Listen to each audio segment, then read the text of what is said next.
నిండు పున్నమి లాంటి రాష్ట్రాన్ని అమావాస్య చీకట్లు కమ్ముకున్నాయి. ఆడపిల్లలు అర్ధరాత్రి స్వేచ్ఛగా బయటకు తిరిగే ఈ దేశంలో ఒక్క ఆంధ్రప్రదేశ్ మాత్రం ఎటుపోతోంది.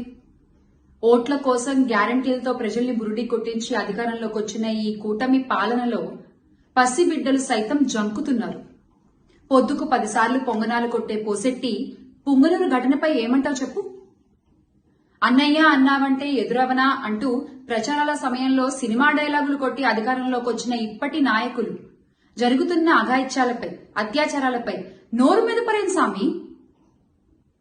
రామరాజ్యాన్ని రావణ కాష్టంగా మార్చినటువంటి ఈ కూటమి పాలనలో ఆడపిల్లలకి రక్షణ లేకపోవడం అనేది సిగ్గుచేటు. మాకు మా ఆడపిల్లల మాన ప్రాణాలే ముఖ్యం.